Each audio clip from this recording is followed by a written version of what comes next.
Why Donald Trump won in 2016 and why he's going to win in 2020 and why both times it is thanks to Google. So first off, let me explain the title. As you probably know, I actually don't really care about politics, and I care even less about Trump. And I didn't really care about Google either. I used to think that, well, Google is this great company with those great morals, don't be evil. That used to be my attitude. But as you probably noticed, now they're basically going all out, getting political.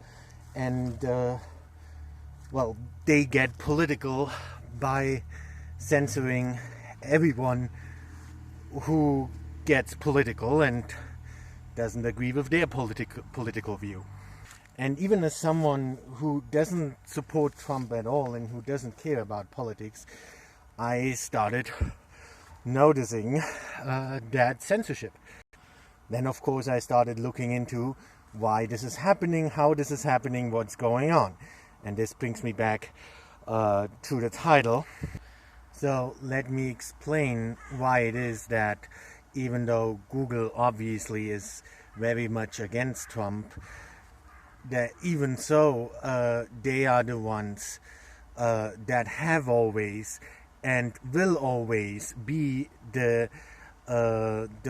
decisive factor in making it possible for Trump to win. So let me explain why that is. And let me start at the beginning. And like I said, I don't particularly like Trump. I don't particularly think highly of him. But of course, he's not a complete idiot. He's not the kind of idiot he's been portrayed as.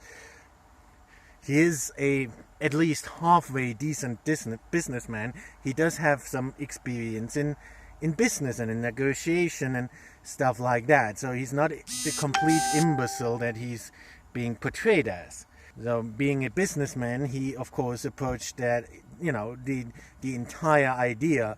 You probably know that he's been toying with the idea of running for election for quite some time, but he hasn't really seriously been doing it up until the election of 2016. So as a businessman, he approached it, like a businessman, factoring in his chances of winning and factoring in, the cost and the effort he has to put in. Because, he did really, put in a lot of his own fortune. It cost him a lot of his own fortune. And so he probably more than any other candidate is really factoring in, the chances of losing and winning and what it means, because if he loses, he doesn't just lose, he also loses all of his personal investment, which isn't the case for the other candidates, because they don't invest their personal money in this, but he invests his personal money. So he is approaching this even more like a businessman, and that's why he played with the idea of running for president, for a couple of times, but he never actually did it until he saw that he would really have a chance, and until he was ready, and until he, assessed it as being realistic, because if he loses his fortune that he invested. So he assesses the situation, and he knows that it's really difficult, Even if you have a lot of money like Trump, it's still really difficult, because you don't need that kind of, personal money like Trump has. Trump might have a lot of personal money, but all the other candidates, they have way more money available for their campaign, and that isn't even their personal money. So they don't have as much to lose. They don't lose their personal money.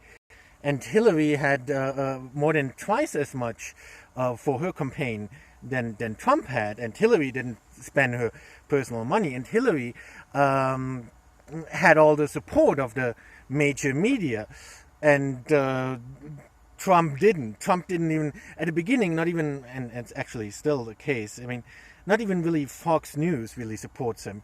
You know, even back then they didn't really support him, and now again they're kind of like, okay, sometimes they support him, but a lot of times they actually kind of backstab at him. So even Fox News doesn't really support Trump and has never really supported Trump, especially at the beginning. So he's like, okay, Hillary has much more money for the campaign, and Hillary has all the major media. So okay, that's a pretty bad starting point, you know. So if he wants to have a realistic chance of not losing his entire personal fortune that he's gonna invest in this, he has to figure out a way to win under these circumstances.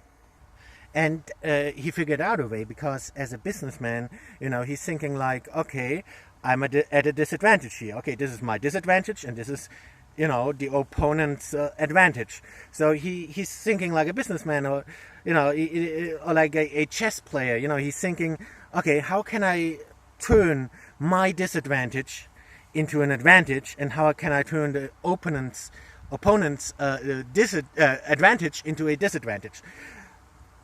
And he figured out a way, and that's why at the beginning, you know, at the beginning of his campaign, you know, he started off with a lot of controversial, attention-grabbing, even shocking statements, you know, like with his so-called Muslim ban that wasn't actually a Muslim ban, but you know, if you phrase it as a Muslim ban, it sounds very shocking. It's very much attention-grabbing. Or building the wall, you know, again, building a wall, that kind of sounds like, I don't know, the Berlin Wall or something. It sounds very shocking. It gets a lot of attention, especially if all the media is on the side of Hillary. Then it gets especially a lot of attention. Because he's a businessman. He's thinking like, okay, well, no such thing as bad publicity. And that's how he won the primaries, because he was the candidate who got the most attention. But then later on, when it was only him and Hillary, then there actually was such a thing as bad attention or bad publicity. Because, you know, before that, bad publicity was good publicity. Any publicity was good publicity. But when it's only him and Hillary left, then he already has all the attention he needs. Now he needs to get, you know, he needs to get voted. But how does he do that when he already has all that bad attention and bad publicity? What does he do now? Well, he does the same thing again. He figures out a way of turning that disadvantage into an advantage. Because in a way, Hillary's campaign was very old-fashioned, so to say. You know, she didn't really take full advantage of the internet. She saw it in an old-fashioned way. She thought, well, if I have the media on my side, and if I have, you know, all the usual support that you usually need, if you and all the connections, you know, she had all that. So she thought, well, I'm sure to win. That's why, you know, she was so confident, and everyone was so confident of her winning, because in the past, you know, having her connections and having her kind of support and having the traditional media on her side, you would be sure to win.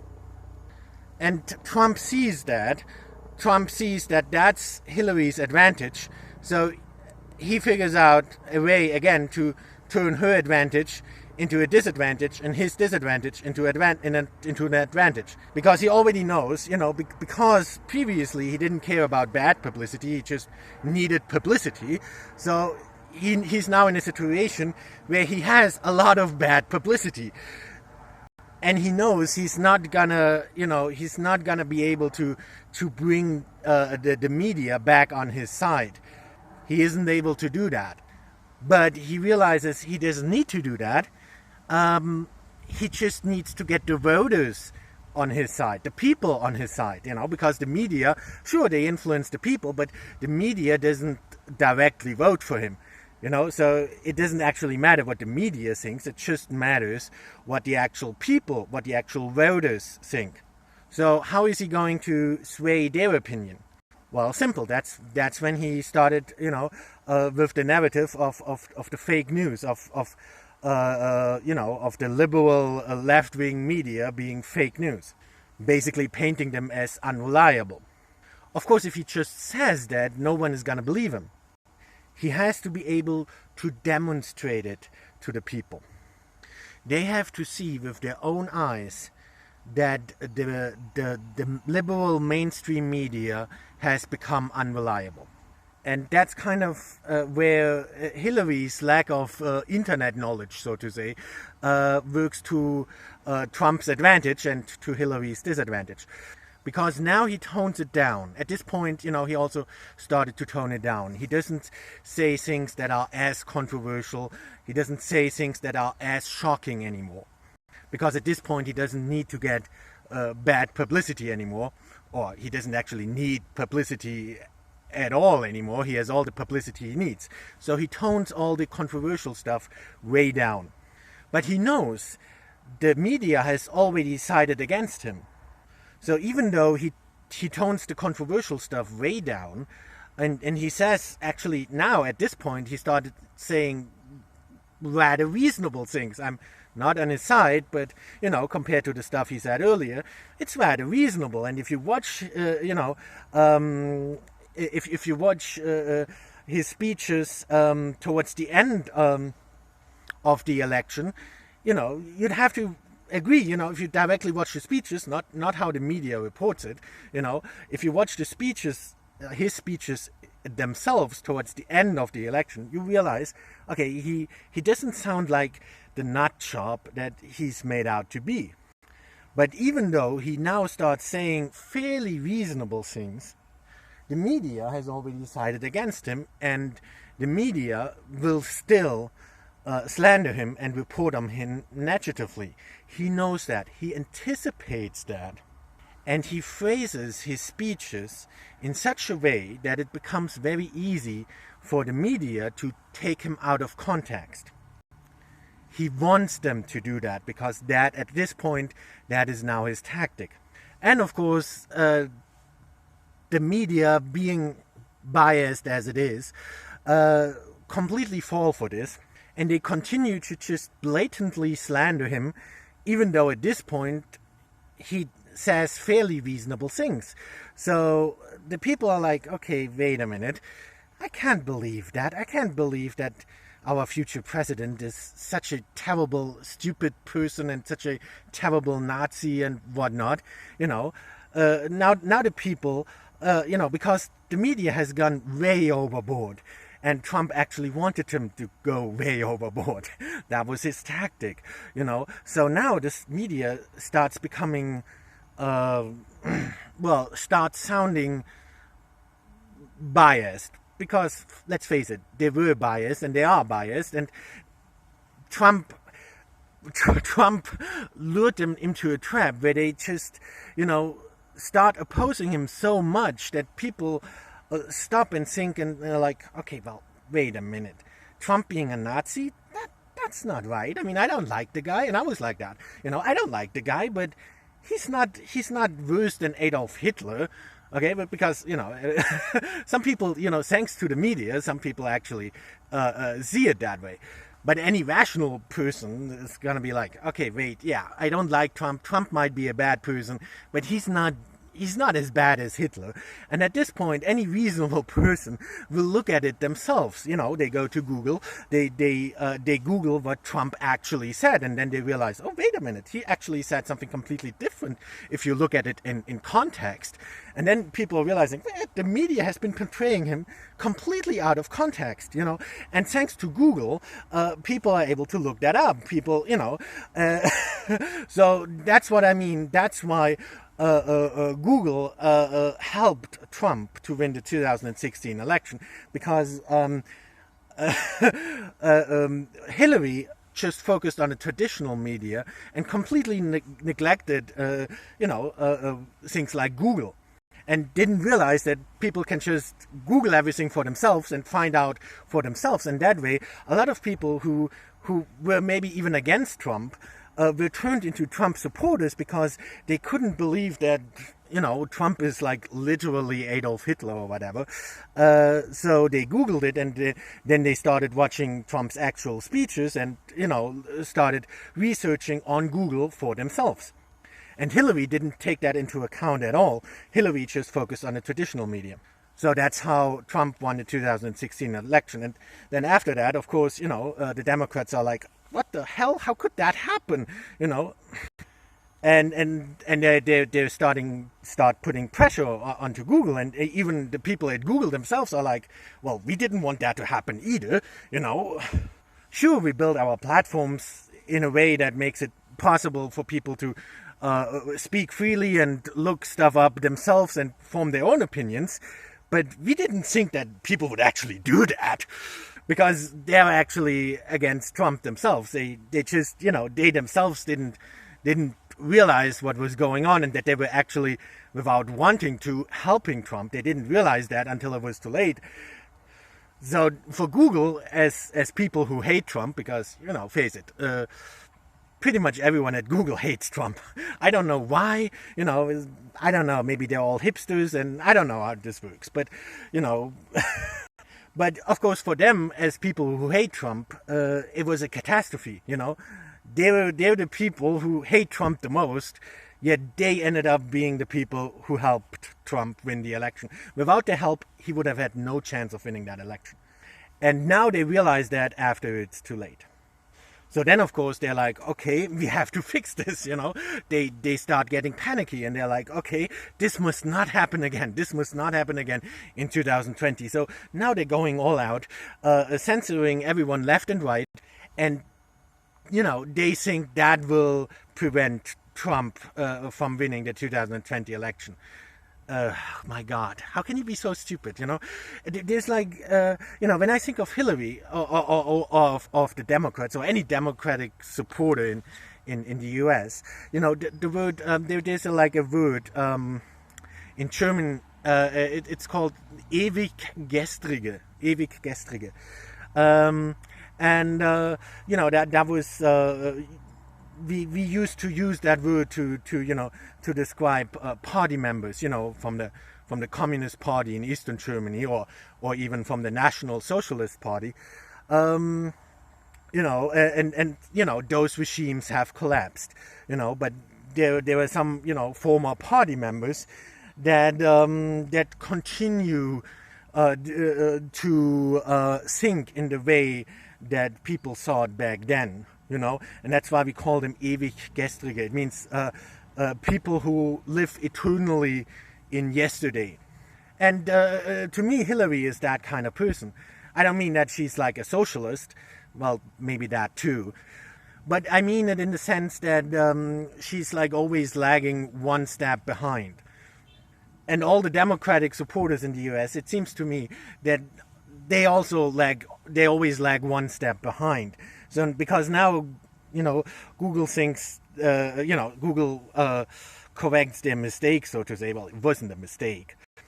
It was just them having freedom of speech. Now they realized, okay, freedom of speech allowed Trump to win. So now they correct their mistake by no longer allowing freedom of speech, thinking that will prevent Trump from winning in 2020.